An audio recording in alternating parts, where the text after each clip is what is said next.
दोस्तों नमस्कार। Study MP online में आपका स्वागत है। और हम मैथ के जैसे देख रहे थे टॉपिक, और मैथ के टॉपिक में हमने सिलेबस वाई संविदा वर्ग 3 की तरफ से देख रहे हैं।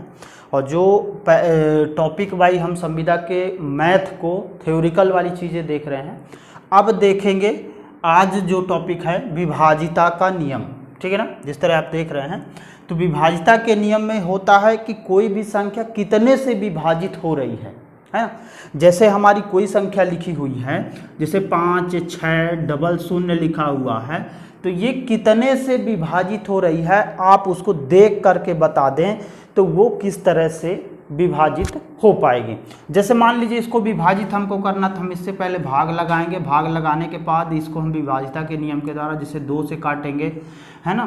तो 2 दूनी 4 हो गया, 4 के बाद 1 आया, ठीक है ना। फिर 6, 2 4 को 8, 2 पंचे 10, 2 छक्का 7 4 2 8, है ना।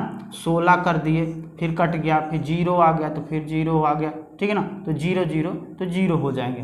तो मतलब ये कुल मिलाकर के 2 से विभाजित हो रहा है।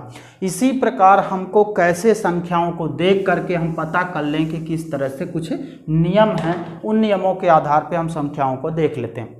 सबसे पहले नंबर पर देखते हैं 2 से विभाजित होने वाली संख्याएं।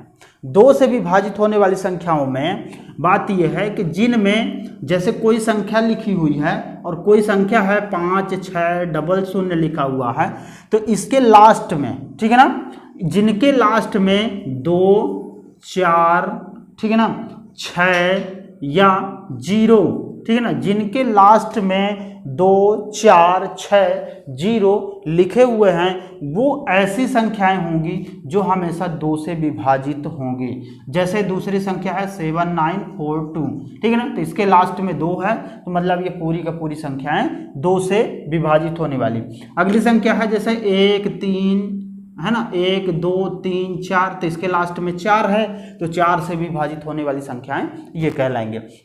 तो ये हो गया 2 के नियम वाली संख्याएं, कि मतलब 2 से विभाजित होने वाली संख्याएं कौन कौन सी होती हैं या उनमें क्या क्या होने चाहिए। तो 2 से विभाजित होने वाली संख्याएं 2, 4, 6, 0 लास्ट में होगा, तो वो 2 से ही पूर्णतः विभाजित होगी। अगला है 3 से विभाजित होने वाली संख्या। अगला है 3 से विभाजित होने वाली संख्याओं और अंकों का जो योग होगा वो योग क्या होना चाहिए। जैसे 3 अंकों का 3 ऐसी संख्याएं होंगी जो 3 से विभाजित होंगी। जैसे हम संख्या लिख लेते हैं 4, 9, 2, 3, और इनका जो योग होगा, योग 3 से पूर्णतः विभाजित होगा। जैसे देख लिए, है ना, तो ये हो गया 4 + 9 + 2 + 3 बराबर जो आएगा, ठीक है ना। तो 5 4 9 10 11 12 13 14, तो 14 आ गया। और ये 14 किससे 14 किससे विभाजित हो रहा है, तो पूर्णतः ये 3 से विभाजित हो रहा है, ठीक है ना।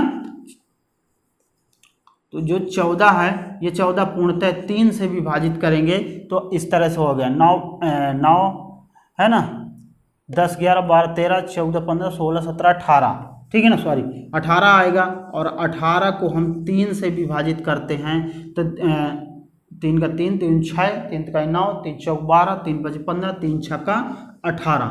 मतलब इन सब संख्याओं का जो योग होगा वो योग पूर्णतः क्या होगा, 18 से, मतलब पूर्णतः विभाजित 3 से होगा। अगली संख्या जैसे ले लेते हैं, अगली संख्या है 3, 6, 9, 9 के बाद है 6, तो इनका जो योग होगा इतना हो जाएगा 6 3 9, 9 दूनी 18, ठीक है ना, यहाँ 9 हो गया, 18 हो गया, और 18 6, ठीक है ना, 18 5, ठीक है ना, 19 20 21 22 23 24, और 24 हो गया, तो ये 3 से विभाजित हो गया, ठीक है ना।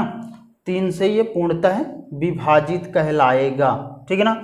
उसी प्रकार अगली संख्या जैसे ले लेते हैं 4 9 2 3 ले लेते हैं, बराबर 18 आ गया, और 18 पूर्णतः 3 से विभाजित हो जाएगा, ठीक है ना। तो इस तरह की संख्याएं क्या कहलाएंगी, ये पूर्णतः 3 से विभाजित होने वाली संख्याएं कहलाएंगी। तो हमने 2 की देखा, 3 के देखा, है ना। अब इसके बाद हम देखते हैं अगली संख्याएं, देखते हैं जो 4 से विभाजित होने वाली संख्याएं हैं। तो 4 से विभाजित होने वाली संख्याओं में क्या होता है, कि लास्ट की संख्याओं को हम 4 से विभाजित करते हैं, मतलब 4 से जो विभाजित होने वाली संख्याएं हैं उन संख्याओं के लिए क्या करेंगे कि जैसे 7 2 8 है, तो इसको हम क्या करेंगे, लास्ट की 2 संख्याओं को ले लेंगे और इनको हम 4 से मल्टीप्लाई कर देंगे, जो भी आएगा हमारा, मतलब ये पूर्णतः कट जा रहा है, मतलब ये 4 से विभाजित हो रहा है। तो 4 पंचे 20, 4 छंग 24, 4 सत्ते 28, मतलब ये पूरी तरह से कट जा रहा है। अगली संख्या ले लेते हैं, जैसे हमारा है 4 9 2 3 6 है, तो ये भी इसका 36 है, तो 36 को 4 से, तो 9 4 को 36, मतलब ये पूरी तरह से पूर्णतः विभाजित हो रहा है। लास्ट की 2 संख्याएं, तो मतलब ये 4 से संख्याएं पूर्णतः विभाजित है, ठीक है ना। अगली संख्या की बात करते हैं, और अगले नंबर की जो है, जो 5 से विभाजिता का नियम है कि 5 से विभाजित होने वाली संख्याओं में क्या क्या कैसे कैसे विभाजित होता है, उस तरह से थोड़ा सा देखते हैं। 5 से पूर्णतः विभाजित होने वाली संख्याओं में लास्ट में क्या होना चाहिए, 0 हो या 5 हो। कोई भी संख्या होगी जिनके लास्ट में 0 हो या 5 हो, जैसे देखते हैं 4 2 5 5 0, इसके लास्ट में 0 आ रहा, मतलब ये पूर्णतः 5 से विभाजित है, ठीक है ना। अगली संख्या ले लेते हैं, जैसे 9 3 6 5 है, तो इसके लास्ट में 5 आ रहा है, ये पूर्णतः विभाजित है। तो इस तरह की संख्याएं जिनके लास्ट में 5 या 0 आए, वो पूर्णतः 5 से विभाजित होती हैं। तो ये 5 से विभाजिता का नियम हो गया। इसके बाद 6 से विभाजिता का नियम है कि दोनों का भाज्य होना चाहिए, ठीक है ना। 6 से जो डिवाइड होने वाली जो संख्याएं हैं, कि जो 6 से पूर्णतः विभाजित होने वाली संख्या हैं, जैसे हम संख्या ले लेते हैं, है ना, 57 66 है, 57 66 है, और इनका क्या होना चाहिए, लास्ट में जो यदि वह संख्याएं 2 और 3 दोनों का भाज्य हों, ठीक है ना, 2 या 3 दोनों का भाज्य हो, जैसे ये 3 का भाज्य है, ठीक है ना, ये भी 3 का भाज्य है, तो ये भी संख्याएं क्या होंगी, पूर्णतः 6 से डिवाइड होने वाली संख्याएं हो जाएंगे, ठीक है ना।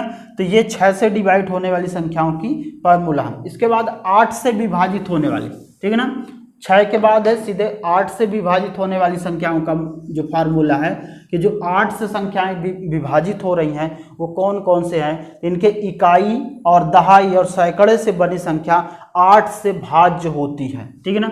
जैसे कोई संख्या ले लेते हैं और कोई संख्याओं की बात करते हैं, 3 1 7 9 0 7 2, तो इसमें इकाई दहाई सैकड़ा मतलब 0 7 2 है, और इनमें पूर्णतः 8 से विभाजित किया जाता है, तो 8 छंग 72, ठीक है ना। तो ये पूर्णतः किससे विभाजित हो जाती हैं। कोई भी संख्या ले लेते हैं, और नेक्स्ट संख्या ले लेते हैं, कोई भी है, जैसे हमारा 9 3 1 2 9 6 8 है, ठीक है ना।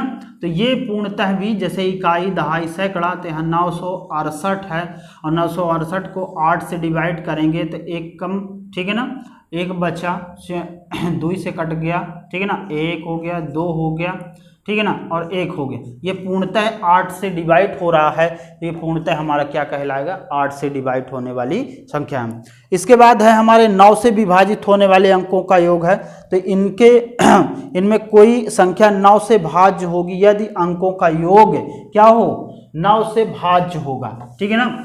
9 से डिवाइड होने वाली जो संख्याओं की बात कर रहे हैं कि 9 से कैसे डिवाइड होगी, तो जैसे कोई भी संख्या हम ले लेते हैं और उन संख्याओं को, जैसे हम संख्या ले लेते हैं 9 2 1 5 1 है, और इनका जो योग होगा, जैसे 9 + 2 + 1 है + 5 है + 1 है, तो इनका जो योग होगा, ठीक है ना, 9 10 11 12 और 12 5 17 1 18, और 18 को 9 से पूर्णतः विभाजित करेंगे तो 2 आएगा, मतलब इन सब का जो योग होगा, योग कितने से डिवाइड हो, 9 से डिवाइड हो जाए, वो पूर्णतः 9 से विभाजित होने वाली संख्याएं कहलाएंगे, ठीक है ना।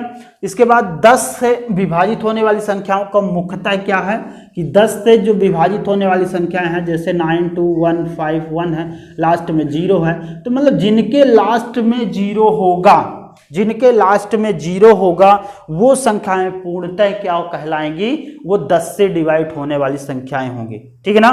तो इसके बाद अगली संख्या देखते हैं जो अंतिम होता है, और ये 11 से डिवाइड होने वाली संख्याओं का फार्मूला है।